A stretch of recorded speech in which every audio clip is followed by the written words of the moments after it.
evening, and thank you for tuning in for Chamber Live. I am Christine Curnan, Vice President of the Princeton Mercer Regional Chamber, and I'm pleased to have as my guest this evening, Liz Faircloth, co-founder of the De La Rosa Group in 2005 with her husband, Matt. The De La Rosa Group, based in Trenton, New Jersey, is an owner of commercial and residential property with a mission to transform lives through real estate. Liz is the co-founder of Real Estate InvestHER Community, a platform to empower women to live a financially free and balanced life through over 25 meetups across US and Canada, an online community and membership that offers accountability and mentorship for women to take their business to the next level. She is the co-host of Real Estate InvestHER Show and recently published their first book, The Only Women in the Room: Knowledge and Inspiration from 20 Successful Real Estate Women Investors. Welcome, Liz, and it's great to see you. Great to see you. Thank you, Christine, for having me on. I'm excited to be back here and in the community of the Chamber. So thanks for having me. Oh, you're very welcome. It's really wonderful to have you.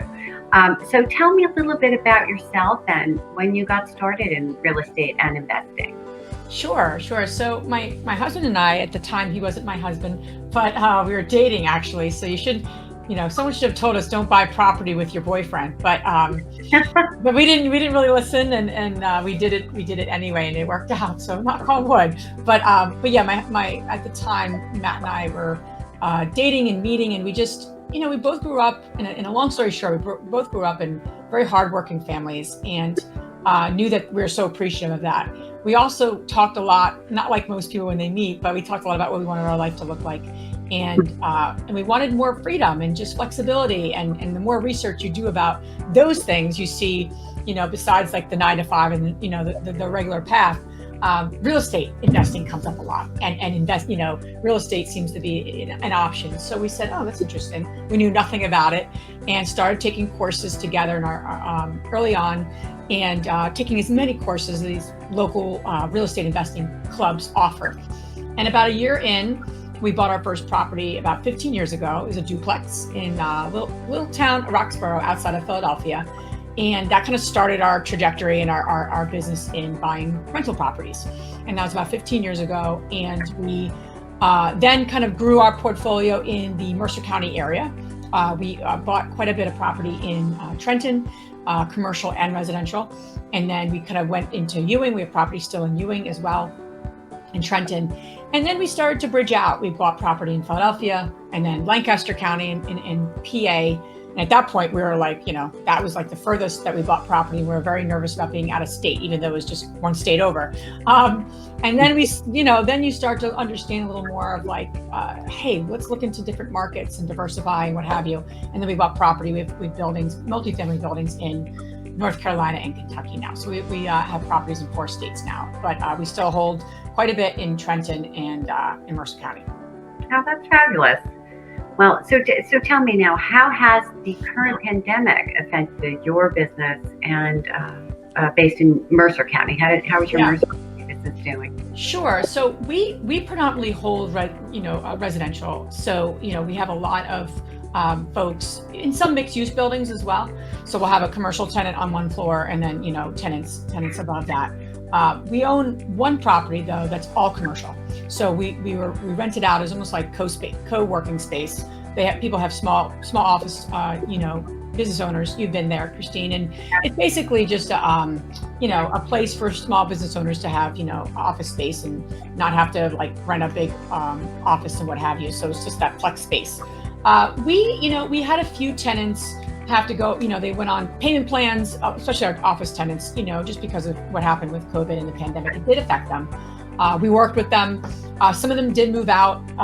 We've about 20 tenants, and I think about 3 of them ended up moving out. But at the same time, we had a few tenants move in. So we were able to bring other tenants into the building at the same time others were moving out. Some of them interestingly enough, some of the tenants that we had wanted more space, right? Because they don't want to be right on top of their 2 or 3, the folks in their company, especially because a lot of the folks we rent to are small companies, small business owners. And so they wanted to spread out. So they actually expanded. and which was a good thing. They didn't want to be right on top of each other with everything. And then a few of our tenants, ended up, referring people. And we had a couple of new companies who were working out of their basement. So as homes and residences got tighter, right? Everyone was there. Everyone was on top of each other.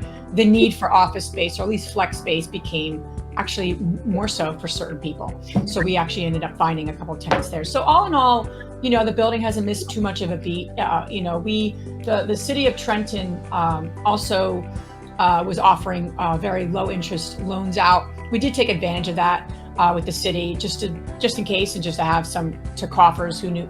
No one knew what was going to happen, right? You envisioned literally no one being able to pay the rent, and everyone having to default. That was like the worst case scenario as a real estate owner of a lot of property. We were like, what if 50% of our tenants pay their rent? That didn't happen. It didn't get even the residential tenants. A lot of the tenants we have, especially in Trenton, some of them did lose their jobs. Many of them got jobs back, and it was kind of we didn't miss too much of a beat there. So knock on wood. That's right. Well, that's great news. Now, how did the pandemic or COVID affect women more than men? Was there a differential there? Yeah. So I've been building this community with my partner Andressa, and supporting. Our mission is to empower women to live a financially free and balanced life. That's our mission. So everything we are creating has to do with that mission. And as we started to think about how to do that and what that looks like, there's tons of research, and we didn't even realize it initially how much the pandemic has impacted women more than men. So statistically, if you think about the previous recession of 2008, men were actually more affected than women during that time. And then with COVID and the pandemic, it wasn't just jobs that were lost, right? It was this whole other element happening with people working from home, caretaking for kids who aren't going to school, right? So there's all these other societal pressures that were not in that previous recession that then impacted the amount of the unemployment especially for women. So I think it shot up by significantly, at least 10% for women during this time. So that's tough, right? Because there's so many different pieces. It's not just the job loss; it's the I'm now caretaking for kids, for family, all those sort of things, which does lay on the back usually more so traditionally of women more than men. Again, super general, doesn't mean every family is like that, but traditionally and kind of generally that is still the case. So, as we were building our community, and we decided to publish our first book, the need for financial, not only knowledge, but education from an investing perspective, to me, that became even more, I had more of a deep passion for it because of what's happening right now. I would have felt that way before COVID, and we did because we were building this, but that really puts additional pressure on people financially and certainly as they think about the future of their future generations. And most people want to build that wealth. They want to build long-standing finances so people are taken care of, and we don't have to worry and all those sort of things. So that then drove us to keep building the community and trying to get the word out to say, hey, if you need support and accountability, we have a lot of free resources for you. So yeah, well, that's great.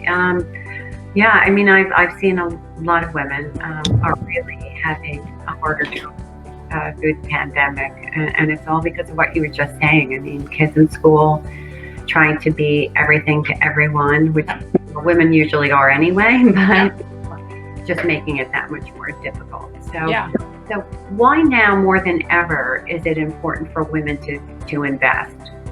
Yeah, so that's another kind of passion topic, if you will. And I'm very, I think about my daughter who's 3. I think about conversations I used to have with my grandmother. And it's just interesting how generationally we keep growing and shifting. So, statistically, women outlive men, right? Many people would agree with that. Statistics show that by 6 to 8 years, most women are going to outlive men. And so we're going to live longer. So the need for those financial resources and the financial wherewithal is there. Then you have another interesting statistic that I always ask this to groups, and Christine, and most people aren't aware how much women are investing less than men. So it's actually by 40%, women statistically invest less than men.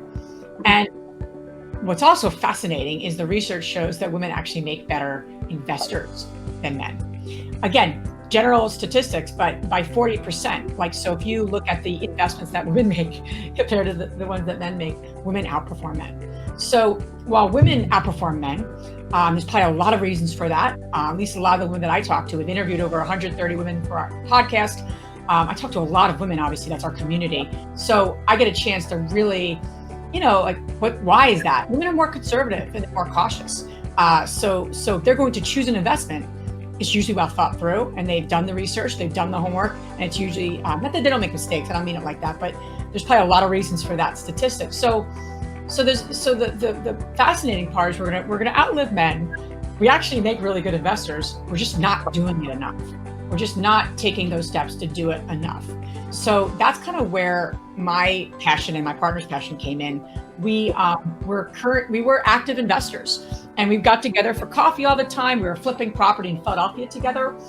And we would be like, wouldn't it be great to get a group of women together to talk about this stuff? Like what contractors you're using, what challenges you're having, what financing are you using, challenges you're having with tenants, all those sort of things, ideas. And there were no groups and there were no resources that we could find. So that's what really inspired us to create something. Now in creating it, it was a selfish reason. Now it's like this, it's much bigger than us. It's a community that, although we're small, but we're very mighty. There's a lot of women who are very connected to our mission in that, really not just helping ourselves, but we're helping women who are getting into investing. So women who are, it's all kind of like a full circle, which is super cool. I always see myself as part of it with everyone versus I'm not in the middle of it. I'm in it with them. And that's the same thing with my partner, Andressa. That's just a kind of community we're trying to create. So. Oh, it sounds wonderful. Sounds like something I'd like to be. Can you tell us how would one get started investing in real estate with no prior knowledge, and and maybe how they could use the skills that they already have to try to get into the investing portion? Yeah, it could feel really daunting, Christine, because it's like anything. You see these TV shows, right? You watch HGTV and you see this I forget all their names, to be honest with you, because I don't only watch those shows because I know they're kind of made up. But they make it look so easy. Oh, you buy this property for $10,000, you put $5,000 into it, and you sell it for $1 million, and you're a millionaire overnight. Just these shows and this image out there is just very glamorous, I think, and it's not real. And so I don't think that helps in any way. But so getting involved in real estate, it is a lot of different ways. Obviously, knowing what your money goals are is number one. Why else do people invest? They want to invest to either build their wealth, to create a stream of income. Maybe they love their job, but they're looking for that additional income. Maybe they hate their job and they're like, you know what? I love real estate. I love properties. I've always wanted to know how things work. That kind of passion people have. I always like to say, knowing what your money goals are and where you want to be financially in 3-5 years is a great place to start, because any action you take today should lead you towards that vision, if you will. If someone's like, oh, should I flip a property? Should I buy a rental? I can't answer that if I don't know what your money goals are and what your goals are for the next few years. So I always like to say that's a great place to start, because whether to flip or buy a rental is not the first question you should have. It's the fifth question. The first question you should have is that, more your money goals and the why behind it. There's a lot of ways to make money in this world. Why investing in real estate is certainly a question you want to answer. And thirdly, I'd also say how active or passive do you want to be? There's some women who have money in a 401k that they can turn into self-directed IRA very easily and invest with somebody else as a passive investor. They have no interest in dealing with the house and the contractor. Other women are like, I love that stuff. I love the smell of lumber, right? There's all these different, which is my partner on dress. I'm like, I don't love the smell of lumber. You can deal with that, So there's all different types of interests. I always like to say, what are your money goals? where do you see yourself? How active or passive do you want to be? How much time, how much money do you have? And if you don't have time or money, what can you bring to the table? Which is your second question, Christine, which is great. I talk to a lot of real estate agents all the time, especially women agents, and they're like, oh, I have nothing to bring to the table. I don't have the money. I'm like, you have market knowledge. You know this market. You know if a street is a street that you want to invest in from a for sale perspective. Like, that information. You know what contractors to talk to. You know what title companies to use. You know what mortgage brokers to use. You bring so much to the table. So again, we don't often look, and that's not just obviously that's real estate agents because they're in real estate, but there's so much that we all can bring to the table. I was talking to a woman who was a project manager for an engineering firm. She's like, oh, I don't really think I have any transferable skills. I said, you project manage for an engineering firm. Are you analytical? She's like, oh yeah, absolutely. I love numbers. I'm like, think about investing. This is a numbers business. You have to know how much something costs and how much work you're going to put into it, how much money you could refinance. This is a numbers game. So I always like to say, I could take any firm to talk to and I can find something they can bring to the table. Then it becomes, who do I partner with, and how do I leverage what I know with maybe working with someone else. So if I don't have the money, I don't know what a good deal is, but I can certainly have I know the market. Well, who can bring those other pieces to the table? So it's getting a knowledge of what's needed and then knowing where you place yourself into that equation. I always like to say, because everyone brings something to the table. No, it makes a lot of sense. And I think it is finding the right partners and people, the influencers that you need to move it forward too. You have to get that group together and make sure that you have all your ducks in a row. How would one basically set themselves up for success if they were looking into a new endeavor like investing? Yeah, it's something similar to what when Jess and I were talking. That I remember that day very distinctly because it kind of propelled us into doing what we're doing now. And when we were talking, we're like, there's nothing like getting support from other people in this business, and there's something about women supporting women. I have amazing relationships with men. I work very well with men. I work with them now. So I, by no means did we create this out of this need to exclude by any means. It really came out of a need that I've seen, because I've worked with men and women throughout my whole life. There's something interesting that happens when women are with each other, and there's some sort of barrier to get involved. And they feel comfortable to ask questions they may not have felt comfortable otherwise. That is what I've seen across the board of all the groups that we've kind of seen in meetups, online, offline. So getting it started is getting the support you need and being around like-minded people. If you have a group of friends, especially if it could be women in business, it could be friends, your neighbors, and you're like, you know what? I think it's a great time to buy a property. I want to buy a rental property. None of those people own property.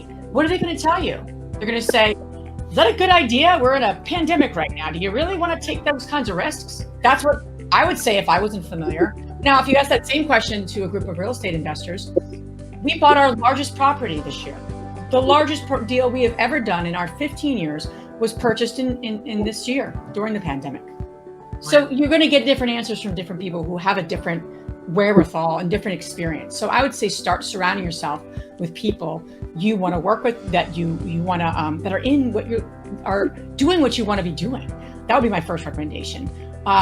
Second thing would be that you want to start building your confidence, and the way you do that is through knowledge. So start reading as much, start learning as much, start asking the questions, and you could do that obviously through books, and there's a million real estate investing podcasts. So start getting the knowledge that from what other people have come before you. But I'm a big fan of being in a space so you can get some accountability and also feel like you're in a safe space. And that is important to a lot of the women that we serve, because I had a woman once at one of our meetups get up and started crying when she introduced herself, Christine, and she said, she literally was just introducing herself. She had not said anything, and we were there for 5 minutes. So I'm like, wow, she's crying. And I'm like, what's going on? Something must have happened. And she goes, I'm so appreciative of being here. I just went through a divorce, and my husband always told me I could never invest in real estate. And I finally feel free enough to take the steps that I've always wanted to take. So thanks for creating this group.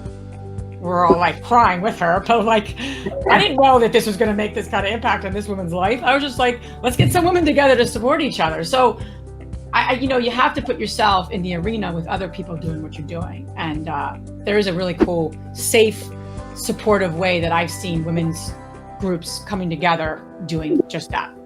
Yeah. Well, I can't agree with you more. I mean, women supporting women. I know at the Chamber we have a really strong women's group, and people are always saying, "Well, is it just for women?" I said, "Well, women really do enjoy networking with one another, and it does. It creates a safe space for women to share ideas and talk about their experiences." So, yeah, I'm totally on the same page with you there, Liz. Yeah. Really am. So We need it more. yeah, absolutely. But thank you, Liz, because this is such great information and sharing your knowledge with our audience. So I really appreciate you joining me today. And Pleasure. so, Liz, do you want to tell our audience, you have a free giveaway, I know, and there's some other information available for your viewers? Yeah, absolutely. So we have it's on our website. I also think I shared the URL, the specific URL, but it's basically like a downloadable PDF where you can helping you through some of the questions to get you. That financial freedom can feel very big and like out there. Like, where is it? What is it? It's almost like an untouchable, like, quote unquote term. So what we put together was to help through, okay, what are some of the things that you need to start thinking about? Your relationship to money, what are your current finances look like? All those kinds of things that, quite honestly, have to be looked at as you're looking at the big picture of this other thing that, is important. So we put together some of those questions in almost like a working document. And it's called the Financial Freedom PDF, I think it is, or Financial Freedom Worksheet. And we have that on our website, but I think I shared the URL with you for anyone that would like to download that for free. Yeah. Okay, great. All right. Yeah. And thanks again, Liz. I mean, this is great information. Thank you for being a chamber member. I love all the interesting chamber members we have at the Princeton Mercer Regional Chamber. And but before I conclude, I do want to thank our production sponsor, April Setti and New Jersey Buzz Productions. If you are not familiar with New Jersey Buzz, I highly recommend you following the Buzz on all the social media sites. Thank you again, Liz, and thank you all for tuning in. I do hope you join us Tuesday, December 1st at 7 p.m. for our next Chamber Live. Thanks again. Have a great night. Be safe. Stay well.